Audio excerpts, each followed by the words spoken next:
The rain came down in heavy sheets, pounding against the rusted tin roof of the old biker bar at the edge of a sleepy southern town. Neon lights buzzed faintly, casting a pale glow over the cracked asphalt of the parking lot. Inside, the hum of conversation was low and steady, broken only by the occasional clink of a bottle or the dull thud of boots on the floor. It was a place where stories lived in shadows, where people came to lose themselves or find a connection that ran deeper than words. But tonight, something would happen here that no one could have imagined. A story that would ripple far beyond these walls. This bar, simply known as Max, had earned its reputation as a no-nonsense place. It was where bikers from all walks of life came together, bound not by rules, but by an unspoken code. Respect the ride, respect the road, and respect the space. That didn't mean it was free of tension. In a town with a history as tangled as the roots of its oldest oak trees, old prejudices often simmered just beneath the surface. You could feel it sometimes, a sideways glance, a word left hanging in the air too long. But for the most part, the regulars knew how to keep the peace. At least, that's how it seemed. The night began like any other. A mix of grizzled veterans, leather-clad riders, and the occasional curious outsider packed the dimly lit room. The jukebox in the corner struggled through a classic rock tune, its speakers crackling with age. A man at the bar, broad-shouldered and silent, nursed his drink with a kind of focus that suggested he was more interested in his thoughts than the whiskey. Across the room, a group of friends laughed loudly, their voices rising above the din. And in the far corner, near a table that wobbled on uneven legs, sat a young man who looked like he didn't belong. He wasn't wearing leather or denim. No patches, no insignia. His jacket was plain, his boots scuffed, but not in the way that spoke of long rides on the open road. He had the look of someone who had wandered in by mistake, or maybe out of desperation. His eyes scanned the room nervously, landing on faces that quickly turned away. It wasn't long before someone noticed. "Hey, kid," a voice barked from a nearby table. The young man flinched, turning toward a group of bikers who were eyeing him with suspicion. "You lost." The question hung in the air, not entirely hostile, but sharp enough to make the room go quiet. Conversation stilled, heads turned, and the jukebox seemed to fade into the background. The young man swallowed hard, his Adam's apple bobbing as he tried to find his voice. "I'm just looking for someone," he said finally, his words barely audible over the tension crackling in the room. "Looking for someone," the voice repeated, drawing out the words like they were some kind of puzzle. The man who spoke leaned back in his chair, his leather vest adorned with patches that told a story most people wouldn't dare to ask about. His eyes narrowed as he studied the young man. "Well, you found us. Who you looking for?" Before the young man could answer, the door swung open, letting in a gust of cold air and a man who looked like he belonged anywhere but here. He was older, his gray hair tied back in a ponytail, his face weathered but kind. He wore a jacket that bore no patches, no insignias, but carried an air of quiet authority. As he stepped inside, the room seemed to shift. Conversations resumed in hushed tones, and the tension that had been building moments ago dissolved like smoke. The older man's eyes swept the room, landing on the young man who had just spoken. He gave a small nod, almost imperceptible, before crossing the room to sit at the bar. The bartender greeted him with a respectful nod, sliding a drink across the counter without a word. It was clear that this man, whoever he was, carried a kind of weight in this place, a presence that demanded attention without asking for it. The young man hesitated, glancing between the group of bikers who had questioned him and the older man at the bar. Finally, he seemed to make a decision. He stepped forward, his voice steady but quiet. "I'm looking for the man who can tell me why my father's name is on that wall." He pointed to a wooden plaque hanging behind the bar, its surface etched with names. The room went silent again, the air heavy with unspoken words. The bartender's hand froze mid-polish, his eyes flicking to the older man, who now sat motionless, his drink untouched. The older man turned slowly, his gaze meeting the young man's. For a moment, neither of them spoke. Then in a voice that carried the weight of 1,000 stories, he said, "You'd better sit down. This ain't a story you can rush." And just like that, the night took a turn no one in that room would ever forget. What unfolded next was a tale of courage and reckoning, of lines crossed and barriers broken, all within the unlikely confines of this biker bar. But before the young man could learn the truth, he'd have to face questions he wasn't sure he wanted answers to. And so would everyone else. The young man hesitated but pulled out a chair, its wooden legs scraping softly against the worn floor.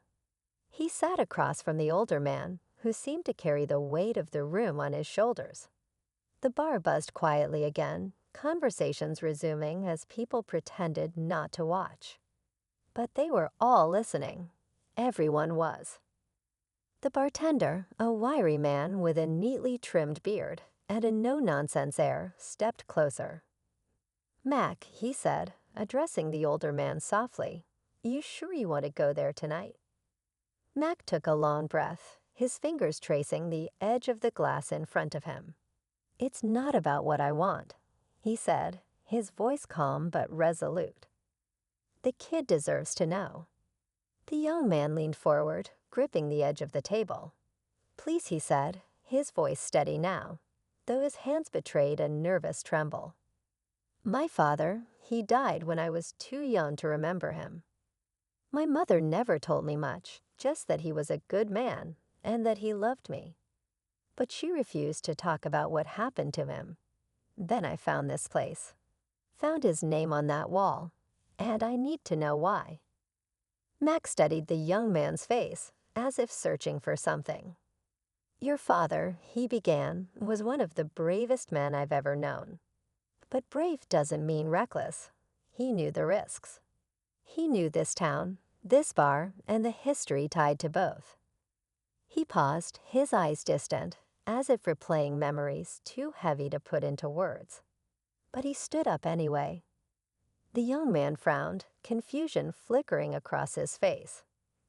"Risks? For what?" Mac didn't answer right away. Instead, he gestured toward the wall of names. "You see those names? Each one of them tells a story. Some of those stories end in glory. Others, not so much. But every name up there belongs to someone who made a choice to stand up when it mattered most." The bar fell completely silent now. Even the jukebox seemed quieter. Mac leaned forward, lowering his voice as if the weight of the story demanded it. "Your father's name is up there because he stood against something this town didn't want to face. Prejudice, hatred, fear. And he did it here, in this very bar, when it would have been easier to stay quiet." The young man's face hardened, his jaw tightening. "What happened?" He pressed. Mac leaned back, taking a sip from his glass before continuing. "It started years ago. This place, like a lot of others around here, had its unspoken rules. Certain people weren't welcome, not because they did anything wrong, but because of the color of their skin, or where they came from, or who they loved. Your father wasn't from around here, but he didn't care for those rules. He believed this place, this bar, could be better than that." The young man swallowed hard, his eyes darting toward the wall of names again. "So he challenged them." "He did more than that," Max said. "He didn't just speak up, he acted. He started inviting people in, folks who never would have dared walk through that door before. He made friends with them, brought them along for rides, sat them down at this very bar, and bought them a drink. And let me tell you, that didn't sit well with some of the regulars." The room grew heavier, the air thick with unspoken tension. A few heads nodded subtly, as if remembering the events Mac spoke of. One night, Mac continued, his voice quiet but steady. Things came to a head. A group of men decided they'd had enough.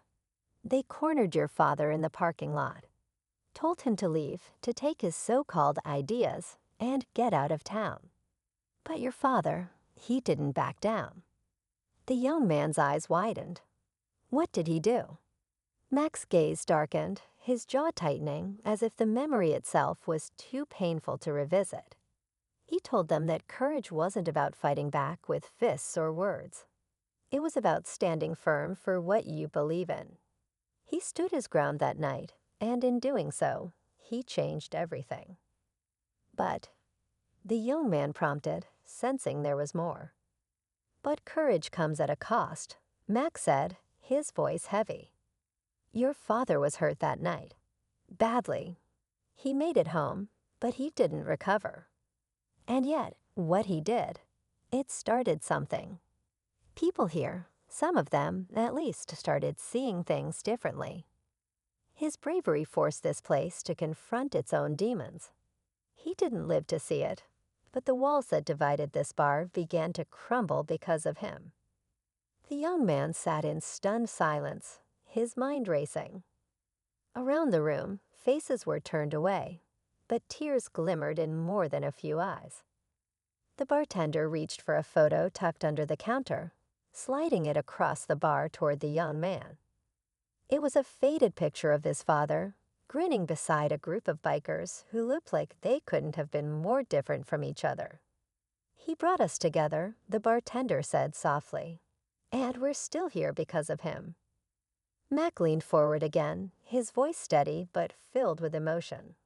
Your father didn't just erase the lines in this bar. He taught us that courage can erase the lines in our hearts, too.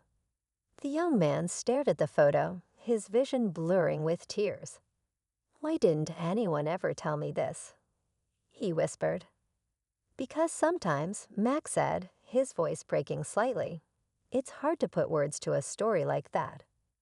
But you're here now, and you carry his legacy. The question is, what are you going to do with it?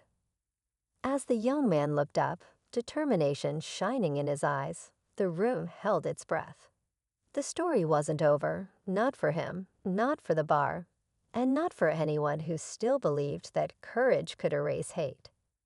The tension crackled in the air, thick with anticipation, as if the next chapter was waiting to be written right here, right now. The young man sat in silence, staring at the photo in front of him. His father's face, so familiar and yet distant, seemed to smile at him through time. The bar felt charged with something intangible, as if every person in the room was holding their breath, waiting to see what he would do next. Slowly, he pushed the picture back across the counter, his voice quiet but steady. He didn't just leave me a story, he said. He left me a responsibility. Mac's eyes met his, a flicker of something like pride passing across his face. You're right, he said. Your father's story isn't just something to remember. It's something to carry forward. But that's not always easy, kid. This world doesn't change without a fight. The young man nodded, his expression resolute. I don't care how hard it is. If he could stand up in this place, at a time like that, then I can too. Before Mac could respond, the door to the bar swung open with a bang. A gust of cold wind blew through the room, and with it came a group of bikers, big, rough-looking men who walked in with an air of authority. The leader of the group, a man with a scar running down his cheek, scanned the room before his gaze landed on the young man. Well, look what we've got here, he said, his voice low and mocking. Looks like someone's trying to dig up old stories. The bar went silent again, the tension thick enough to cut with a knife. The young man didn't flinch. He stood up slowly, his hands clenched into fists at his sides. I'm not digging up anything, he said, his voice calm but firm. I'm here to finish what my father started. The scarred man's smile faded, replaced by a cold glare. Your father didn't know when to quit, he said. Looks like you don't either. Max stood then, his movements deliberate and measured. That's enough, he said, his voice carrying the weight of years of leadership. This place has seen enough fights. If you're here to start trouble, you'd best turn around and leave. The scared man's gaze flicked to Mac, then back to the young man. For a moment, it seemed like the situation might boil over. Then slowly the man smirked. "You're lucky," he said, his tone laced with menace. "This time, we're walking away. But don't think this is over." He turned and gestured to his group, who followed him out the door without another word. The tension in the room slowly ebbed, but the air was still heavy with unspoken questions. The young man sat back down, his heart pounding in his chest. "That was brave," Max said quietly, his eyes fixed on the young man. "But bravery alone won't be enough." "I know," the young man replied, "but I'm not alone, am I?" Max smiled then, a small, knowing smile. "No, you're not." In the days and weeks that followed, the young man became a regular at the bar, just like his father had been. He brought new faces through the door, people from different walks of life who had heard the story and wanted to be part of something bigger. Slowly but surely, the atmosphere in the bar began to shift. Walls that had seemed immovable for decades continued to crumble, and conversations that once felt impossible became commonplace. One night, as the young man stood at the bar, Mac approached him and placed a hand on his shoulder. "Your father would be proud," he said. "You've done more than just carry his story. You've written your own." The young man looked around the room, at the laughter and camaraderie that now filled the space where tension had once reigned. He felt a sense of peace, but also a deep understanding of the work that still lay ahead. "This isn't the end," he said, almost to himself. "No," Mac agreed. "It's just the beginning." As the night wore on, the bar buzzed with life, a testament to what courage could achieve. The young man knew there would still be challenges ahead, but he also knew he wasn't facing them alone. His father's legacy wasn't just a memory on the wall. It was alive in every person who chose to stand together and erase the lines that divided them. And in that moment, he realized that courage wasn't just about fighting the darkness. It was about building the light, one step at a time.